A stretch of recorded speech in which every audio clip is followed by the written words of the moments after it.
સરકારી સાધન સામગ્રીનો દુરુપયોગ કરે. ચલો મારી સાથે મકરપુર પોલીસને ફરિયાદ નોંધાવો. અને તમારી પાસે નોટિસ હોય તો નોટિસ બતાવી દો ભાઈ. તમારા ઉપલા અધિકારી કોણ છે ભાઈ? દબાણ શાખાના અધિકારીને બોલાવો. આવે જ આવે. હા, અને મેં પહેલા જ સાધન સામગ્રી મળી ગઈ. એમની પાસે પહેલા જ મેં નોટિસ સરકારી હોદ્દો મળી ગયો એટલે એનો દુરુપયોગ કરો. નીતિ નિયમો હોય કે નહીં કોઈ? અને મેં એમની પાસે પહેલા નોટિસ માંગી કે મને મારી દુકાનની નોટિસ આપો તમે. કોઈ પણ નોટિસ અને ફરિયાદો પેન્ડિંગ પડી છે, એમને તોડવા નહીં જતા તમે. એવા ઢગલાબંધ તમને મુદ્દા બતાવું. ચલો આખા વડોદરાની અંદર આ ગાડીઓ તમારી પાસે આપી છે આવું બધું કરવા માટે, સરમુખત્યારશાહી ચલાવવા માટે. સ્થાનિક પોલીસ સ્ટેશનમાં કોણ છે પીઆઈ? ઉભો રહો, હું પીઆઈ ને વાત કરું. પટેલ, તમે લોકો ફરિયાદ નોંધાવો કે આ લોકો વર્દી પર જે લોકો છે એની સામે અમારો આક્ષેપ છે. અમારી દુકાન નામ આપે હું કરવા તૈયાર છું. અને જે લઈને આવ્યા મને અધિકારી, મેં એમને પહેલા જ કીધું કે મને નોટિસ આપો તમે. કેમ મને નોટિસ નથી આપતા લોકો? તોડી પાડે. રવિવારે હોય તો તમારા લારી. અરે હું મહેશ સોલંકી, ભાઈ મહેશ સોલંકી, તમારા અધિકારીને જાણ કરો. બરાબર, તમે જાણ કરો. તમને સાધન સામગ્રી મળી છે તેનો દુરુપયોગ કરવા માટે મળી છે. અને બીજું કે આ લોકોને ચેતવણી નોટિસ તો આપો તમે 24-48 કલાકની. નોટિસ જ નથી. આવી તો હોતી હશે.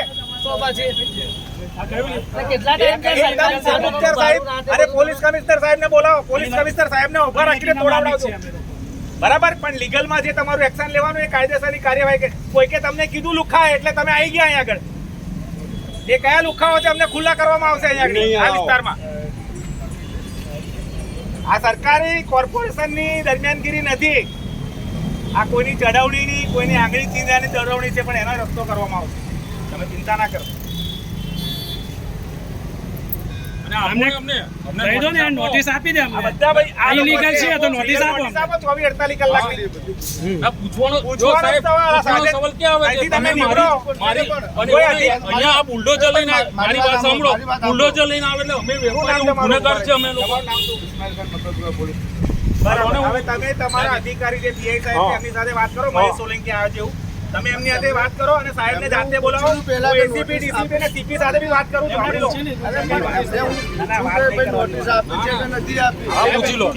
નથી આપી લોકો. આ લોકો કે છે આ બધા દુકાનવાળા છે. કોર્પોરેશનમાં જ આવું છું, રોડ લાઈન શાખામાંથી આવું. એકચ્યુઅલી આ બિલ્ડિંગ પરમિશન, દબાણ શાખા, રોડ અને બધા સાથે સંયુક્ત રીતે અમે શું કરતા હતા કે પાર્કિંગની ડ્રાઈવમાં જે રસ્તામાં આપતા હોય એ શેડ ઉતારીએ છીએ અને માર્જિનમાં જે પાર્કિંગ હોય તો અમારો હેતુ એ પાર્કિંગ દૂર કરવાનો હતો.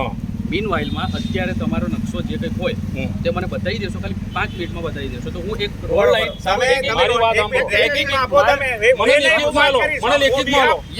મને લેખિતમાં લો. મારી વાત સાંભળો. હું તમારી વાત સાંભળી લીધી. તમે ક્યાંથી સપનું આવે એટલે ગાડી લઈને નીકળો એટલે નકશા તૈયાર રાખે એવું નથી. હું રોડ લાઈન તમને અધિકારી મારી વાત સાહેબ, મારી વાત સાંભળો. તમે અહીંયા બતાવો. તમે મને એવું કહો છો કે અહીંથી ઓરો તો આખો મારું મંગલાસંસ ને બધું તમે સાફ કરો. હું મારી દુકાન તોડવા તૈયાર છું. હું અત્યારે રોડ લાઈન જ ફક્ત વાત કરું. તો રોડ લાઈન આપો ને તમે. હા, તો માટે ડાયરેક્ટ બુલડોઝર લઈને આવવાનું. અમે રોડ લાઈનમાં જે હોય તમે રોડ લાઈન ના છે ને, હું ફરિયાદ આપું છું તમને આદલપુરના રોડ લાઈન ની. બરાબર, અરે હું ફરિયાદ આપું છું. હું ફરિયાદ આપું છું. રોડ લાઈન ની ફરિયાદ આ રોડની હું ફરિયાદ આપું છું તમને. આટલા વખત સાફ કરો બધા. મારી વાત સાંભળો. આટલા વખત બહારનું તમે કયા હોદ્દા પર? Building inspector. બિલ્ડિંગ ઇન્સ્પેક્ટર છો. તમારા ઉપલા અધિકારી કોણ? પોરદર સાહેબ ને આ તમે રિપોર્ટ કરો કે અહીંયા સ્થળ પર આ પરિસ્થિતિ છે. સમજો મારી વાત. આ હું તમને બહુ ઓફિશિયલી વાત કરું. સાહેબ ગાંધીનગર હોય તો તમને કોઈ જગ્યાએ વાતાવરણ તંગ કરવા મોકલી ના દે. હું તમારી પોલીસ અધિકારી તરીકે તમે હાજર. બરાબર, હા, હું તમારી સાથે સાયલેન્ટ પૂર્વક વાત કરું છું કાયદામાં રહીને કે કાયદાની ભાષામાં તમારે વાત કરવાની અને કાયદાકીય રીતે વાત કરવાની હોય તો રોડ તમને 10 બતાવું. તમે આ રોડ તમને કે સપનું આવ્યું હતું કે તમારા અધિકારીને સપનું આવ્યું હતું? કોઈની ફરિયાદ છે? કોઈની ફરિયાદ છે? ફરિયાદ બતાવો. સાંભળો, હું 5 મિનિટ પહેલા જ અહીંયા હા, આવ્યો બોલો. છું. 5 મિનિટ પહેલા જ આવ્યો હા, છું. બોલો, મને બોલો. અત્યારે ખાલી ફક્ત ને ફક્ત અહીંયા રોડ લાઈન છે. હા. રોડ પર ના શકે માર્જિન, જો માર્જિનમાં હશે તેમની પ્રાઇવેટ પ્રિમાઇસીસ છે, એ હા. આપણે અત્યારે નહીં કરીએ. હા, ફક્ત બસ. રોડ લાઈનમાં જે આવતું હશે એટલું હા કરીએ. બસ સાહેબ નોટિસ આપો અમે રેડી છે ઓકે. હા બસ Yes. આપો રોટી બસ સાહેબ એક વસ્તુ તમને પ્રેમથી કહું કે આવા બુલડોઝર બંધ કરી દેજો જનતા માટે આ સરકારી મને સરકારી સાધનોનો અને દુરુપયોગ. પોલીસ લઈને આવું વેપારીઓને ધમકી આપી એ મગજમાંથી કાઢી નાખજો આ તમને મેં ચોખ્ખું કહું છું એક. બરાબર છે સાહેબ જો અત્યારે આપણે ફક્ત ને અને હું ફક્ત સાહેબ, કોઈ તમારે એવું લાગતું હોય તો હું સાહેબને વ્યવસાય હમણાં બંધ કરવા માટે નથી મળવા આવ્યા. આવું ફક્ત PI સાહેબને. રોડ લાઈનમાં જે આવતા હશે એ ફક્ત આ illegal દેખાય છે આટલા એનાથી વર્ષોથી કોઈનું દુકાન- અરે સાહેબ તમારી સાહેબ મારી વાત હમણાં બાનુની સાલથી હું અહીં છું દાદા વાત સાંભળી હતી જ એમની સાંભળેલો ને તમે બોલ કરો તમે હું એવું નહીં દાદા આ રીતના અમે તમારા ઘર આગળ બુલડોઝર આવે અને તમે એમની વાત સાંભળી લો પછી તમે એમને પ્રશ્ન કરો ને એ જવાબ તમને આપે ના ના ઉભા રહો ને, ઉભા રહો. હમણાં તો તોડવામાં તૈયાર થઈ ગયા હતા. મકરપુરા PI ને તો હું ફોન કરું હમણાં તોડવામાં તો તૈયાર થઈ ગયા હતા. સાંભળી લો પછી તમને બોલે આના ઉપર બુલડોઝર ચડાઈ પણ દીધું હતું હમણાં તોડવામાં તો તૈયાર થઈ ગયા હતા. આ બોર્ડ ઉપર શું આપી ગયા હતા? રોકાયું છે. આ તો રોકાયું છે એટલે પોલીસને દબાવે છે. તમને રોડ તોડવા હમણાં તોડવામાં તૈયાર થઈ ગયા હતા. જાણ કરવી પડે તમારે જાણ તો કરો. તમને ધંધા બગડે એવી રીતે થોડું ચાલતું હશે આજે 5-10 મિનિટ નોકરી મળી એટલે શું સમજો? માણસને કઈ મોકો આલવાનો કે નહીં હા, બોલો હું સવારથી નથી આવ્યો. હું રોડ લાઈન શાખામાંથી આવું છું. રોડ લાઈન ફક્ત જે હશે સવારે જે આયા કોની પરમિશન થી આવ્યું પૂછ્યું સાંભળો. એ અમે બધું તમે રજૂઆત કરજો.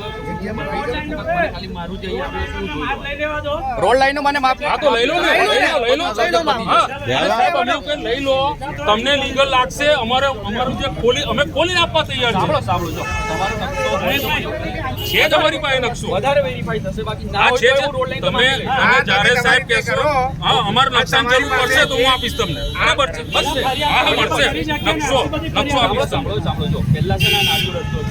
મને ખબર છે સાહેબ સાહેબ હું 1990 નો છું અહીં તલાવ હતું નારિયો રસ્તો છે સાહેબ 12 મીટરનો રસ્તો હા. 2021-19-20 માં પછી આ 15 મીટરની રોડ હા. લાઈન કરી 1.5 મીટર આ બાજુ કટ કર્યું 1.5 મીટર હવે તમે મને એવું કહો છો ને કે 1.5 મીટર આ બાજુ કટ કર્યું બરાબર છે આપ તમારે મારી જોડે આ મીડિયાની અમે કહું છું તમારે મારી જોડે સેન્ટરમાંથી માપણી કરવાની જે સોસાયટીઓ જશે તમારી જવાબદારી તોડાવવાની સાંભળો તમે મને કહો છો 1.5 મીટર તમારું સાંભળો સાહેબ મેં છે ને મારી વાત પર આ નકશો મને આખો મોડે છે અહીંનો મને મોડે હા મેં પેલું નિશાન છો રોડ વાળા માર્ક લઈને ગયા છે સાંભળો એ એમની પ્રાઇવેટ પ્રીમાઇસીસ છે અહીંથી ત્યાં સુધી 100 નોટિસ મેં આપી 2019 માં આ સાર્વજનિક છે સાંભળો આ સાર્વજનિક આ તમારી માલિકીની હા તો કોને પછી તમે નોટિસ આલો ને સાહેબ અમને તમને કોણે કીધું કે વસ્તુ તમારી આ સાર્વજનિક છે કોને કોણે કીધું તમારા લોકો તોડવા આયા હમણાં બુલેટ સાર્વજનિક જ થઈને બોર્ડ એ લોકોને બુલડોઝર ચડાઈ તમે જતા રહો, ખાલી ખાલી બોલવું ના મને પડે. રોડ લાઈન વાર્તા પૂરી કર ચાલો વાહ. મને રોડ લાઈન જોઈ લેવો તો એટલે વાર્તા દાદા પૂરી તમે માપણી કરો નોટિસ આપો અમે તોડવા તૈયાર છે ફાઇલને નોટિસ આપે પછી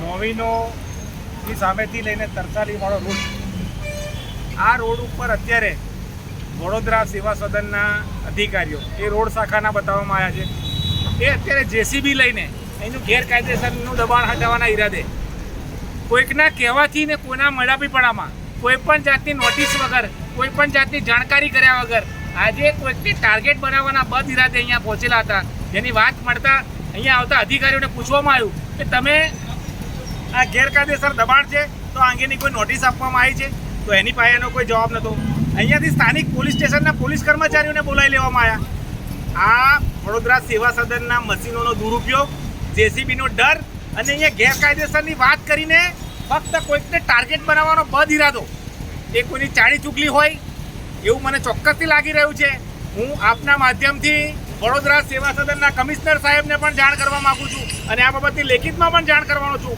કે આવા અધિકારીઓ કોના ઇશારાથી વડોદરા સેવા સદનની મશીનરી હોય કે વડોદરા સેવા સદનનો હોદ્દો હોય આને લઈને મન ફાવે રીતે મનગઢત રીતે તોડવા ફોડવા માટે પહોંચી જાય છે આ ખોટી અને સરમુખત્યારશાહીની બાબત છે આ બાબતને સખત શબ્દોમાં વખોડી રહ્યો છું આવા અધિકારીઓની સામે કાયદેસરના પગલાં લેવા જોઈએ. જીપીએફસી એક્ટનો પણ આ એક જાત અનાદર કરવામાં આવી રહેલો છે. જ્યારે કોઈકના ઇશારાથી જો તોડફોડ કરવામાં આવતી હોય તો સંવિધાનિક અધિકારી તરીકે બેઠેલા આ અધિકારીઓ કઈ નિગરાની રાખી રહ્યા છે એ એક સવાલ છે. આજે આ વિસ્તારમાં થયું છે. આજે રોડ પહોળો કરવાની કોઈ દરખાસ્ત હોય, 15 મીટર સામેના વિસ્તાર સાથે કોઈ લાગવગ હોય, આ બાજુના વિસ્તારે તો આ એક મનગઢત જે બાબત છે એ બાબત ખોટી અને ગેરસંવિધાનિક છે. આવા અધિકારીઓ સામે કાર્યવાહી કરવા માટેની મારી માંગણી છે અને એ બાબતમાં લેખિતમાં હું રજૂઆત કરીશ. કેમ કે જ્યારે રોડ ડિપાર્ટમેન્ટના અધિકારી ટ્રાફિક ના બતાવતા હોય કે પોતે આ સેવા સદનના રોડ વિભાગના અધિકારી તરીકે જે ઓળખ આપીને ગયા છે, તો એવા અધિકારીને પણ કહેવા માંગુ છું કે જ્યાં સુધી ઉપલા અધિકારીનો કોઈ ઓર્ડર ના હોય, લેખિતમાં આપની પાસે કોઈ પ્રક્રિયા હોય, ત્યારે તમે પોલીસ ડિપાર્ટમેન્ટને એક અધિકારીતાનું રૂએ બોલાવીને જે સમય વેડ કરી રહે છે આ બાબત પર તમારી સામે કાર્યવાહી કરવામાં આવશે. એટલે આ તમામ બાબતનો વખોડી રહ્યો છું અને આવા જે કૃત્યો કરી રહ્યા છે એવા અધિકારીઓની સામે કાયદેસરની કાર્યવાહી કરવાની ટૂંક સમયની અંદર અમે પ્રક્રિયા શરૂ કરીશું. આ દુકાન ધારકોનું એવું કેવું છે અને રોષ બી છે કે સામે જે કમ્પાઉન્ડ આવેલો છે ગેરકાયદેસર એ તોડતા નથી. શું ગેરકાયદેસર, કયું કાયદેસર એ નક્કી કરવામાં આવે, એની પ્રક્રિયા હોય. આપણે કોઈ અધિકારીની સામે કોઈ બીજી વાત કરતા નથી, પણ એ જે બી કંઈક બાબત છે એ એમણે ચકાસણીપૂર્વકની કરવી જોઈએ. પણ આજની જે વાત છે એની અંદર ફક્ત ને ફક્ત કોઈકને ટાર્ગેટ બનાવવાનો બદ ઇરાદો હોય તો આપના માધ્યમથી એવા લોકોને પણ કહું છું કે જ્યારે તમારા પોતાના સ્વાર્થની વાત આવતી હોય ત્યારે કોઈક વેપારીને આ રીતે હેરાન પરેશાન કરવાની બાબત છે એને તમારે મનમાં ના લાવવી જોઈએ. એ બાબતની ખુલ્લેઆમ વાત કરી રહ્યો છું અને જરૂર પડશે ત્યારે એવા લોકોને ખુલ્લા પણ પાડવામાં આવશે. જે અધિકારીઓ જે કદાચ કોઈના ઇશારાથી આવી દરમિયાનગીરી કરતા હોય એમને હું સખત રીતે આપણા માધ્યમથી કહેવા માંગુ છું કે તમને સંવિધાનિક અધિકારીતા જે મળેલી છે એનો અમલ કરો અને કાયદેસરની દરમિયાનગીરી કરો. સરકારી વાહનો, સરકારી જે કંઈ સુવિધાઓ છે એ પોલીસ તંત્ર હોય કે સરકારી જેસીબી હોય, આનો દુરુપયોગ કરવાના બદલે જ્યાં કાયદાકીય રીતે સચોટ ન્યાયની વાત હોય, જે જગ્યાએ રૂકાવટ થતી હોય, જ્યાં ટ્રાફિકની સમસ્યા થતી હોય એ જગ્યાએ એનો ઉપયોગ કરવો જોઈએ.